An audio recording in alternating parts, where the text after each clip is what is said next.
Ersanya timur laut, Dewa Sambu, Purwa Timur, Dewa Iswara merupakan penguasa arah timur, Purwa, bersenjata Bajra, wahananya, kendaraan, gajah, saktinya Dewi Uma, aksara sucinya Sa, di Bali beliau dipuja di Pura Lempuyang, Dewa Maheswara merupakan penguasa arah tenggara, Gedeyan, bersenjata Dupa, wahananya, kendaraan, macan, saktinya Dewi Laksmi, aksara sucinya, Nah.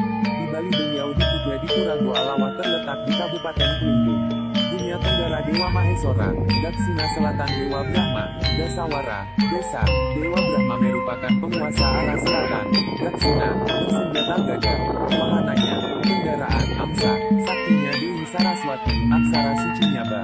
Di Bali beliau dipuja di Pura Andakasa terletak di Kabupaten Karangasem.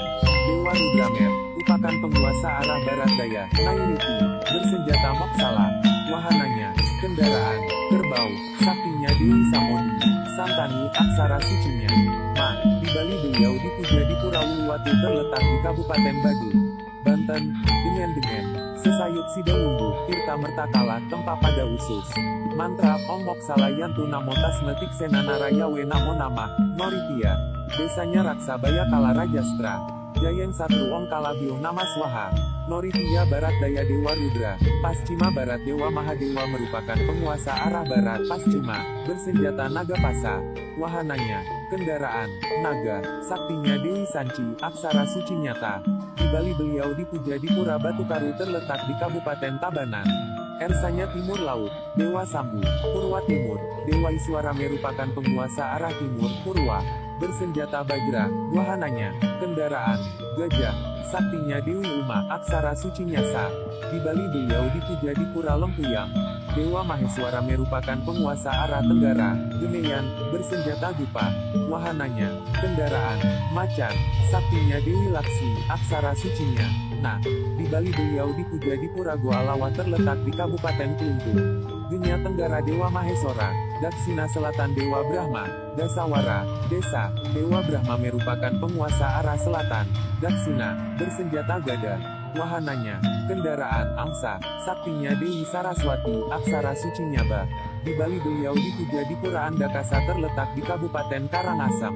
Dewa Rudramer, merupakan penguasa arah barat daya, Nairiti, bersenjata Moksala, wahananya, kendaraan, kerbau, saktinya Dewi Samodi, Santani, aksara sucinya, Ma. Di Bali beliau dipuja di Pura Uluwatu terletak di Kabupaten Badung, Banten, dengan Sesayut Sidalunggu, Tirta Mertakala, Tempa pada Usus, mantra Om Moksala Yantu Namo Tasmetik Senanaraya We Namo Namah, Noritia, desanya Raksabaya Kala Rajastra, Jayeng Satru Om Kalabiung Nama Swaha, Noritia Barat Daya Dewa Rudra, Paschima Barat Dewa Mahadewa merupakan penguasa arah barat Paschima, bersenjata naga pasa, wahananya, kendaraan, naga, saktinya Dewi Sanci, aksara suci nyata. Di Bali beliau dipuja di Pura Batu Karu terletak di Kabupaten Tabanan. Borobudur yang terdiri atas 3 susun adalah berdasarkan 3 tahapan buana yaitu 1. Buana Nyingcun, tempat bersemayam Sang Hyang Kersa, bagian letaknya paling atas candi.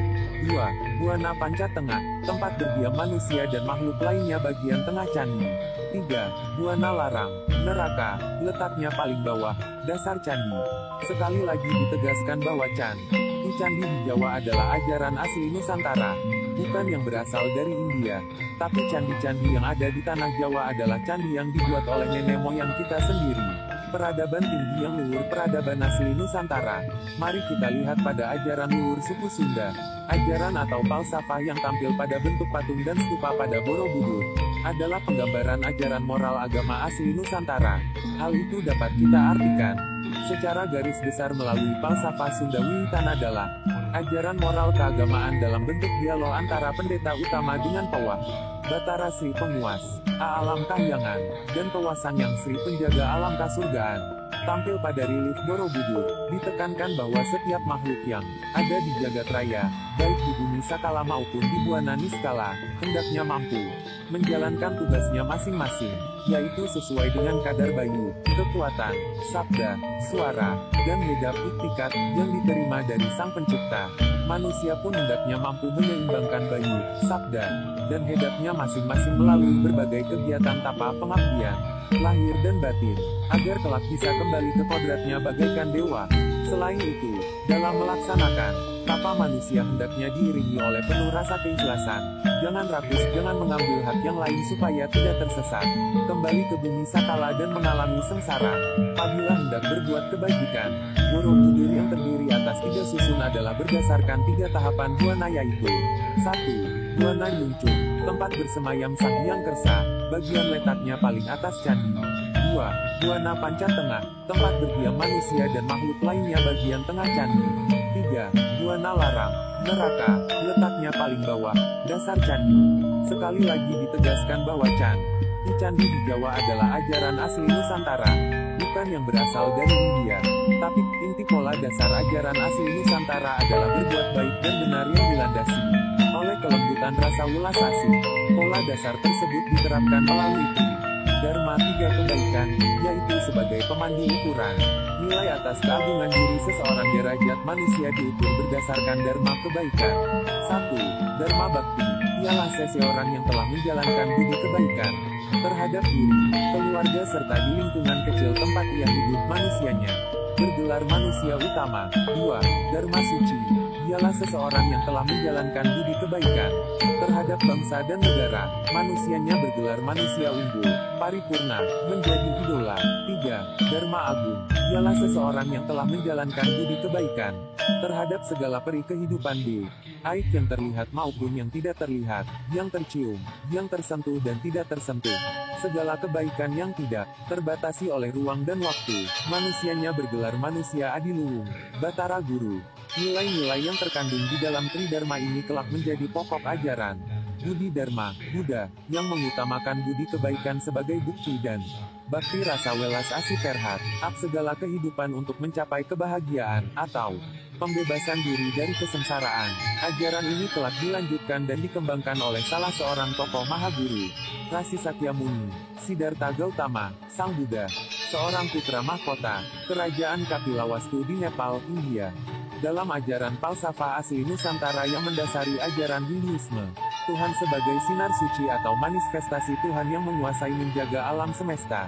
Dewa juga dilengkapi dengan senjata, kendaraan dan juga diwujudkan dalam bentuk simbol atau aksara. Misalnya Sang Hyang Widi dalam manifestasinya sebagai Trimurti, yaitu 1. Dewa Brahma dengan saktinya Dewi Saraswati, kendaraannya angsa, senjatanya danda, gada dengan aksara suci Ang. 2. Dewa Wisnu dengan saktinya Dewi Sri, Laksmi, kendaraannya burung Garuda, senjatanya cakra dengan aksara suci Um. 3. Dewa Siwa dengan saktinya Dewi Durga, Uma, kendaraannya lembu, senjatanya Padma dengan aksara suci Mam. Dibaca, Trimurti, Brahma, Wisnu, Siwa, semua perwujudan dewa dan saktinya diwujudkan berbeda-beda tergantung dari penggambaran umat terhadap beliau. Misalnya wujud dewa dan saktinya di India dan di Bali sangatlah berbeda, namun fungsinya sama semua. Sakti-sakti para dewa itu digambarkan memiliki paras yang cantik.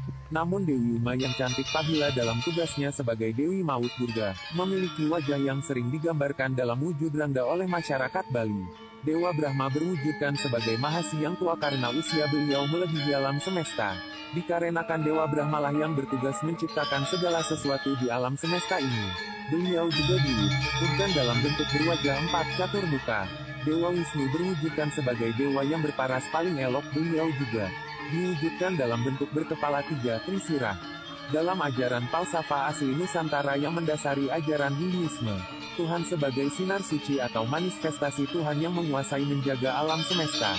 Dewa juga dilengkapi dengan senjata, kendaraan dan juga diwujudkan dalam bentuk simbol atau aksara.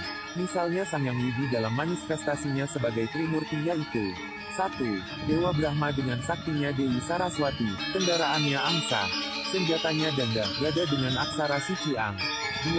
Dewa Wisnu dengan saktinya Dewi Sri, Laksmi, kendaraannya burung Garuda, senjatanya cakra dengan aksara suci Um. 3. Dewa Siwa dengan saktinya Dewi Durga, Uma, kendaraannya lembu, senjatanya Padma dengan aksara suci Mang. Dibaca, Trimurti, Brahma, Wisnu, Siwa, semua perwujudan dewa dan saktinya diwujudkan berbeda-beda tergantung dari penggambaran umat terhadap beliau. Misalnya wujud dewa dan saktinya di India dan di Bali sangatlah berbeda, namun fungsinya sama semua sakti-sakti para dewa. Itu digambarkan memiliki paras yang cantik. Namun Dewi Uma yang cantik Pahila dalam tugasnya sebagai Dewi Maut Durga, memiliki wajah yang sering digambarkan dalam wujud rangga oleh masyarakat Bali. Dewa Brahma berwujudkan sebagai Mahasi yang tua karena usia beliau melebihi alam semesta. Dikarenakan Dewa Brahmalah yang bertugas menciptakan segala sesuatu di alam semesta ini. Beliau juga diwujudkan dalam bentuk berwajah empat catur muka. Dewa Wisnu berwujudkan sebagai dewa yang berparas paling elok. Beliau juga diwujudkan dalam bentuk berkepala tiga trisirah. Dalam ajaran falsafah asli Nusantara yang mendasari ajaran Hinduisme, Tuhan sebagai sinar suci atau manifestasi Tuhan yang menguasai menjaga alam semesta. Dewa juga dilengkapi dengan senjata, kendaraan dan juga diwujudkan dalam bentuk simbol atau aksara. Misalnya Sang Yang Widi dalam manifestasinya sebagai Trimurti yaitu 1. Dewa Brahma dengan saktinya Dewi Saraswati, kendaraannya angsa, senjatanya gada dengan aksara suci Ang. 2. Dewa Wisnu dengan saktinya Dewi Sri, Laksmi, kendaraannya burung Garuda, senjatanya cakra dengan aksara suci Ing. 3. Dewa Siwa dengan saktinya Dewi Durga, Uma, kendaraannya lembu, senjatanya Padma dengan aksara suci Mang. Dibaca, Trimurti, Brahma, Wisnu, Siwa, semua perwujudan dewa dan saktinya diwujudkan berbeda-beda tergantung dari penggambaran umat terhadap beliau. Misalnya wujud dewa dan saktinya di India dan di Bali sangatlah berbeda, namun fungsinya sama semua sakti-sakti para dewa. Itu digambarkan memiliki paras yang cantik. Namun Dewi Uma yang cantik Pahila dalam tugasnya sebagai Dewi Maut Durga, memiliki wajah yang sering digambarkan dalam wujud rangga oleh masyarakat Bali.